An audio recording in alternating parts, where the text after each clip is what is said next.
প্রেম, ভূত, ভয় পাবে যেখানে, ঘটনা আছে সেখানে।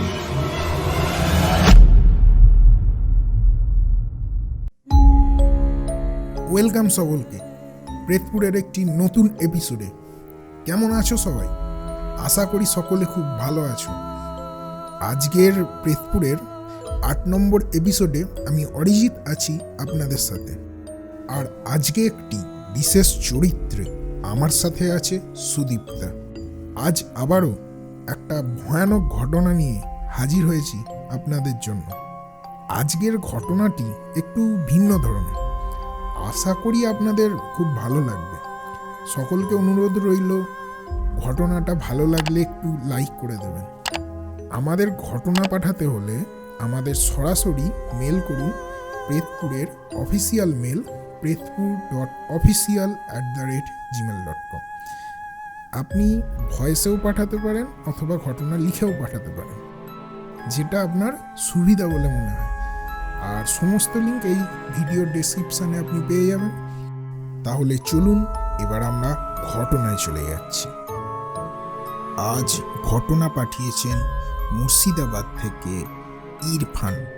তার মামার জীবনে ঘটে যাওয়া একটি ভয়ানক ঘটনা তিনি আমাদের শেয়ার করেছেন। ঘটনার শেষটা ভীষণই প্যাথেটিক কী কারণে বলছি সেটা আপনি শেষটা শুনলেই বুঝতে পারবেন। তিনি যেভাবে লিখে পাঠিয়েছেন আমি সেভাবেই বলছি। আপনার চ্যানেলে আগের দিনের ঘটনা শোনার পর আমার মনে হলো আমার ফ্যামিলির সাথে যা হয়েছে সেটা আপনাকে জানাই। পছন্দ হলে পড়ে শোনাবেন। ঘটনাটা আজ থেকে প্রায় 30 বছর আগের। মামা তখন পড়তেন মাদ্রাসায়। আমার নানার কাছ থেকে ঘটনাটা শুনেছিলাম। দুঃখজনকভাবে মামা বর্তমানে আমাদের মধ্যে আর নেই। মামার পড়াশোনায় তেমন একটা আগ্রহ ছিল না, তাই 12 বছর বয়সে মামাকে নানা অনেকটা জোর করেই ভর্তি করান। একদিন মামা মাগরিবের নামাজ পড়ে বাইরে বের হন। মসজিদ থেকে মিনিট 10 দূরত্বে একটা শ্মশান ঘাট আছে বললাম এই কারণেই যে সেটি এখনো সেখানেই রয়েছে। যাই হোক, সেই শ্মশান ঘাট ক্রস করার সময় মামা খেয়াল করেন কিছু একটা ওনার পিছন আসছে। ব্যাপারটা আঁচ করতে পেরেই তিনি পেছনে ফিরে তাকান। তাকিয়ে দেখেন একটা কুকুর এত রাতে তার পিছন আসছে। মামা তখন আর 7-5 না ভেবে রাস্তা থেকে একটা ইঁট তুলে ছুঁড়ে মেরেছিল কুকুরটার দিকে। কুকুরটা অনেকটা কান্নার সুরে গোঙাতে পালিয়ে যায়। তারপর মামা আবার মাদ্রাসায় ফিরে যান। রাত তখন প্রায় আনুমানিক 2টো বাজছিল। প্রস্রাব করার জন্য মামা টয়লেটে যান। সেখানে গিয়ে তিনি বুঝতে পারেন টয়লেটে আরও কেউ একটা আছে। টয়লেটের চারপাশ তাকিয়ে অবশেষে ভেন্টিলেটরের দিকে তার চোখ যায়। তিনি দেখেন ভেন্টিলেটরের মধ্য দিয়ে একটা বীভৎস চেহারার মেয়ের কাটা মাথা ঝুলে রয়েছে। চুলগুলো টয়লেটের ফ্লোর পর্যন্ত এসে ঠেকেছে। চোখগুলো টকটকে লাল মনে হচ্ছে, যেন এক্ষুনি রক্ত বের হবে। আর হঠাৎ মাথাটা ওনার দিকে তাকিয়ে বলে, তুই কাজটা ভালো করিসনি, তোকে ভোগ করতেই হবে। মামা এটা দেখে আর সহ্য করতে না পেরে চিৎকার শুরু করে দেন। চিৎকার শুনে মাদ্রাসার অনেক ছাত্র আর হুজুররা ছুটে আসেন। মামা এতটাই ভয় পেয়ে যান যে ওনার মুখ দিয়ে কথাই বের হচ্ছিল না। এর অনেকক্ষণ পর মামা স্বাভাবিক হলে হুজুর জিজ্ঞাসা করেন কি হয়েছিল। মামা তাদের সব খুলে বলেন, শ্মশানঘাট থেকে শুরু করে টয়লেট পর্যন্ত যা যা হয়েছিল সব। হুজুর এবার সব শুনে মামার শরীরটা তাবিজ দিয়ে বেঁধে দিলেন। তারপর মামা মাদ্রাসা পড়া শেষ না করেই চলে আসেন বাড়িতে। এবার আসল ঘটনা ঘটে মামার বিয়ের আগে। মেয়ে দেখা হয়ে গেছে, নানা বিশেষ কাজে বাইরে গিয়েছিলেন, আসতে 15 দিন মতো লাগবে, তাই মামার বিয়ে 15 দিন পরেই হবে। তখন বাড়িতেও আনন্দমুখর পরিবেশ। মামা কলকাতা থেকে আসছিলেন বিয়ের বাজার করে। আস্তে আস্তে অনেক রাত হয়ে যায়। রাস্তা দিয়ে আসার সময় উনি দেখতে পান সাদা কাপড় পরা একজন মহিলা ওনার দিকেই আসছে।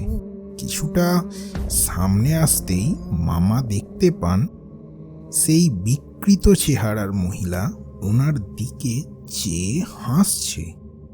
মামা কিছুটা নিজেকে সামলে ওই মহিলাকে ক্রস করে যাওয়ার সময় মহিলা পেছন থেকে বলে ওঠেন, কিরে, ভুলে গেলি আমায়? ভয়ে হাত পা নাড়াতে পারছিলেন না মামা। অনেক চেষ্টা করেও গলা দিয়ে আওয়াজ বের হচ্ছিল না। মনে হচ্ছে কেউ যেন ওনার গলাটা টিপে ধরে রেখেছে। তিনি আর সেখানে নিজেকে সামলাতে পারেননি, সেখানেই অজ্ঞান হয়ে পড়ে যান।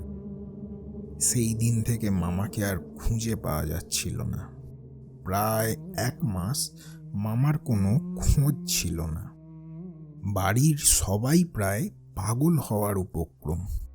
এভাবে একটা জলজ্যান্ত মানুষ গায়েব হয় কি করে? নানা বিষয়টা কিছুটা আঁচ করতে পারেন, তাই ওনাদের এলাকার বড় হুজুরকে বিষয়টা জানান। বড় হুজুর সব শুনে শুধু একটাই কথা বললেন, এসে যাবে তোমার ছেলে, এসে যাবে। এর 3 দিন পর রাতে ঘরের দরজাতে অনেক জোরে জোরে কারোর নক করার আওয়াজে বাড়ির সবার ঘুম ভেঙে যায়। দরজা খুলে দেখেন মামা ফিরে এসেছেন। মামা কাঁদতে কাঁদতে দরজার সামনেই অজ্ঞান হয়ে পড়ে যান। এর অনেকক্ষণ পরেই মামার জ্ঞান আসে। তারপর মামা সব কথা খুলে বলেন তার সাথে ঠিক কি কি হয়েছিল। নানা আগেই জানতেন ব্যাপারটা, তাই সবাইকে এ নিয়ে আর প্রশ্ন করতে মানা করেন। কিছুদিনের মধ্যেই মামা আস্তে আস্তে স্বাভাবিক হওয়া শুরু করেন। মামার বিয়ের জন্য সবাই মেয়ে দেখতে শুরু করে। আবার কিছুদিনের মধ্যে মেয়ে পছন্দও হয়ে যায়। কিন্তু ভাগ্যে যে এমন কিছু লেখা থাকবে কেউ স্বপ্নেও ভাবতে পারেনি। গায়ে হলুদের দিন সকালবেলা অনেক ডাকাডাকির পরেও মামার কোনো সাড়া না পাওয়ায় নানি মামাকে ডাকতে মামার ঘরে গেলেন। দরজা ভেতর থেকে বন্ধ ছিল, তাই নানা সহ বাড়ির অন্য সবাই মিলে দরজা ভেঙে ঘরে ঢোকে। ঘরের ভেতর তাদের জন্য যে কি অপেক্ষা করছে তারা হয়তো ভাবতেই পারেনি। সবাই ঘরের ভেতর ঢুকতেই দেখেন বিছানায় মামার নিথর শরীরটা পড়ে রয়েছে। তার জিভ মুখ থেকে বের হয়ে আছে, চোখগুলো ওপরের দিকে উপড়ানো, আর পেটে ছোট একটা গর্ত। এমন বীভৎস দৃশ্য দেখে সবাই ভয়ে আতঙ্কিত হয়ে পড়েন। বাড়িতে কান্নার রোল পড়ে যায়। পুলিশ আসেন, অনেক তদন্তও হয়, কিন্তু আজ পর্যন্ত এর খোলাসা হয়নি। সেদিন রাতে যে মামার সাথে কি হয়েছিল আজ পর্যন্ত জানা যায়নি। নানি আজও কেঁদে কেঁদে বুক ভাসান মামার জন্য। আমি নিজেও দেখেছি নানিকে কাঁদতে। মামার অস্বাভাবিক মৃত্যুর পর নানা একদিন নাকি স্বপ্নে দেখেন এক বৃদ্ধ মহিলা সাদা কাপড় পরিহিত, আর তার চেহারাটা ছিল বিভৎস। সে নানাকে বলছিল, তোর ছেলে আমায় মেরেছিল, তাই তোর ছেলেকেই মেরে দিলাম। শিক্ষা হয়েছে তো এবার। এই ছিল আমার ঘটনা। ভালো লাগলে পড়ে শুনিও। আমি মামাকে দেখতে পাইনি, আমার জন্মের আগেই তিনি মারা যান, কিন্তু মামার ছবি দেখেছি বাড়িতে। এভাবে মামাকে হারিয়েছি, ভাবলেও খুব খারাপ লাগে। যাই হোক, আপনার চ্যানেলের জন্য শুভকামনা রইল, আর আরও ঘটনা শুনতে চাই।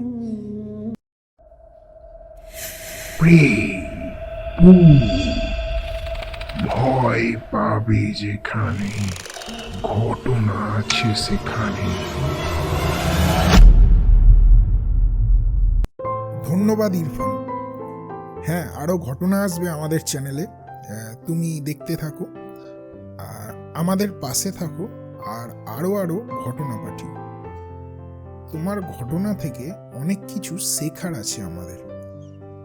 আমি মনে করি এভাবে কোনো প্রাণীকে আঘাত না করাই ভালো, সেটা কুকুর বা যেই হয়ে যাক না কেন।